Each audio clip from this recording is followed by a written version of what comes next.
শনিবার শনিবার দুপুর বলে কথা।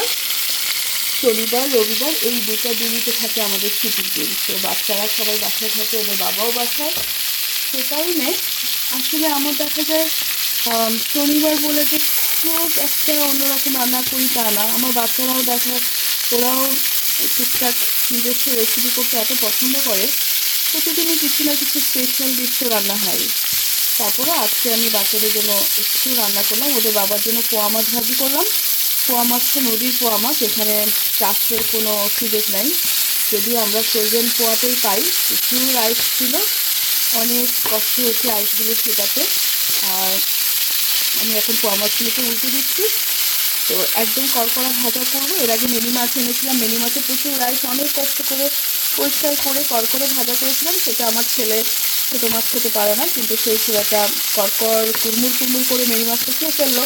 তো দেখে মনে হলো বাচ্চাদের জন্য মিনি মাছ এনে কচমচ করে ভেজে দিব, কুড়কুড়া করে খেয়ে ফেলবে। তো আজকে এই ভাজিটাও আমি জানি নিমিষের মধ্যেই শেষ হয়ে যাবে।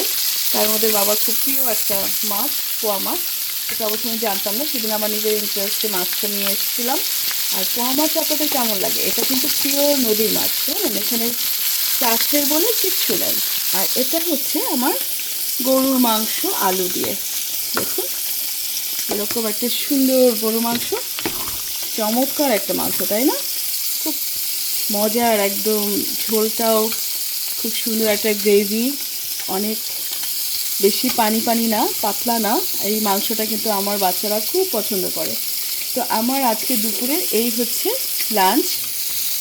যদি এখন প্রায় 3টা বেজে গেছে, তো আমরা এখনও লাঞ্চ করি নাই, কারণ বাচ্চারা বাইরে গিয়েছিল। আমার মামনির আজকে কোরআন কম্পিটিশন ছিল মসজিদে। আলহামদুলিল্লাহ আলহামদুলিল্লাহ, আপনারা দোয়া করবেন, ভালো হয়েছে আলহামদুলিল্লাহ। গত বছরও কোরআন কম্পিটিশনে ফার্স্ট প্রাইজ পেয়েছিল, যদি আমার মামনি আমাকে সকালে এসে জানালো ওর আছে কম্পিটিশন।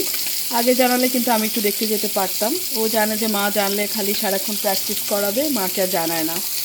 তো এনিওয়ে আলহামদুলিল্লাহ ওরা শেষ করে, কোরআন কম্পিটিশন শেষ করে মসজিদ থেকে এসছে। এখন আমি ওদেরকে সাদা ধোয়া ওঠা সাদা ভাত গরম গরম আর এই মাংসটা দিয়ে খেতে দিব।